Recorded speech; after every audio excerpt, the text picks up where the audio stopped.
नमस्कार मित्रों। आज मैं आपको एक ऐसे दर्शन से परिचित कराने वाला हूँ जो बहुत सरल है लेकिन उतना ही अद्भुत। यह है शांडिल्य दर्शन। ऋषि शांडिल्य ने भक्ति के ऐसे रहस्य बताए हैं जो आज भी मन को हिला देते हैं, क्योंकि यह दर्शन कहता है ईश्वर तक पहुँचने का सबसे सरल मार्ग प्रेम है और केवल प्रेम। आज हम इस दर्शन को बहुत गहराई से समझेंगे। मन, आत्मा और ईश्वर, इन तीनों के संबंध से।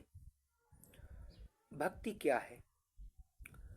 हम भक्ति शब्द को बहुत हल्के में लेते हैं। किसी ने पूजा कर ली, भक्ति। जप कर लिया, भक्ति। भजन सुन लिया, भक्ति। लेकिन शांडिल्य दर्शन कहता है भक्ति कोई क्रिया नहीं है, भक्ति मन का बदल जाना है।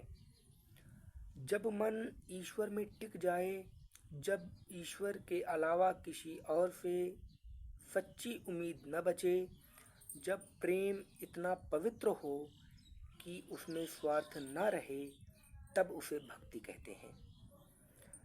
भक्ति का असली अर्थ है ईश्वर के प्रति शुद्ध प्रेम और संपूर्ण समर्पण।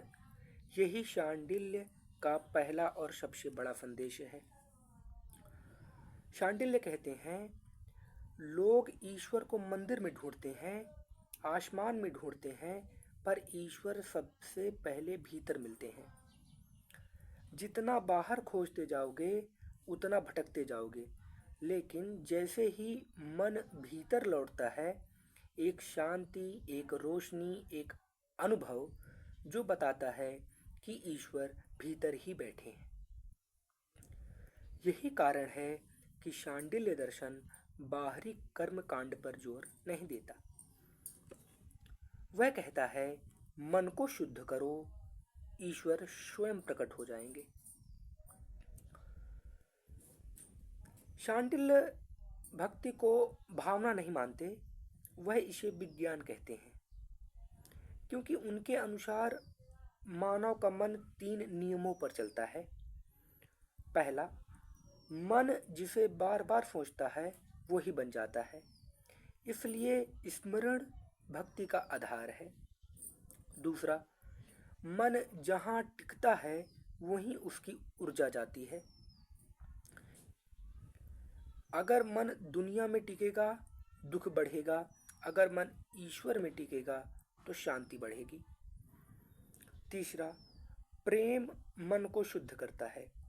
जैसे प्यार किसी इंसान को बदल देता है, वैसे ही प्रेम ईश्वर, आत्मा, प्रेम को बदल देता है। शांडिल्य दर्शन कहता है भक्ति मनोविज्ञान का सबसे बड़ा उपकरण है। यह मन को बांधता नहीं, उसके बोझ को हल्का कर देती है, और इसलिए भक्ति को मोक्ष का सबसे सरल, सीधा और तेज मार्ग बताया गया है। कुछ व्यवहारिक चरण है। शांडिल्य भक्ति को कठिन नहीं बताते, उन्होंने 3 आसान तरीके दिए हैं। पहला, स्मरण। दिन में कभी भी ईश्वर का ध्यान, कोई मंत्र नहीं चलेगा, तो सिर्फ ध्यान ही पर्याप्त है। दूसरा, श्रद्धा। विश्वास ही भक्ति की जड़ है, संदेह रखते ही भक्ति सूख जाती है। तीसरा, समर्पण। जो भी है, जैसे भी है, ईश्वर को समर्पित कर देना, यही शरणागति है। जब ये 3 बातें जीवन में आ जाती हैं, भक्ति अपने आप खिलती है, बिना किसी बाहरी प्रयास के। शांडिल्य कहते हैं भक्ति का पहला फल है मन की स्वतंत्रता। जो मन ईश्वर में टिक जाता है वह किसी से डरता नहीं, किसी से नफरत नहीं करता और किसी से लड़ता नहीं। दूसरा फल, सहज आनंद। यह आनंद ध्यान में नहीं, पूजा में नहीं, दिल के अंदर पैदा होता है। और तीसरा फल, मोक्ष, जिसे सभी ऋषि पाने की चेष्टा करते हैं। लेकिन शांडिल्य के अनुसार मोक्ष का मतलब है पूर्व जन्म से नहीं, मन के बंधनों से मुक्ति, अहंकार, भय, क्रोध, इन सब का अंत। शांडिल्य दर्शन का सबसे बड़ा संदेश यह है कि ईश्वर को पाने के लिए कठिन रास्तों की जरूरत नहीं, सिर्फ प्रेम की जरूरत है। जब प्रेम शुद्ध होता है तो भक्ति जागती है। जब भक्ति जागती है तो ईश्वर का अनुभव होता है, और जो ईश्वर को अनुभव कर लेते हैं वह स्वयं मोक्ष पा लेते हैं। अगर जीवन में कभी भ्रम हो, दुख हो, खालीपन हो, तो बाहर मत दौड़ो, थोड़ा अपने भीतर जाओ। शांडिल्य दर्शन कहता है ईश्वर कहीं दूर नहीं है, ये हमारे ही भीतर प्रतीक्षा कर रहे हैं।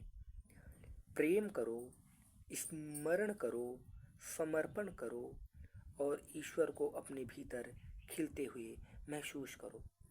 यह सब करने के बाद हमें जो स्थिति प्राप्त होती है, उस स्थिति को हम ये कहते हैं, ये वो स्थिति है जो हमें ये सब क्रिया करने के बाद पुनः प्राप्त होती है, स्वतः प्राप्त होती है।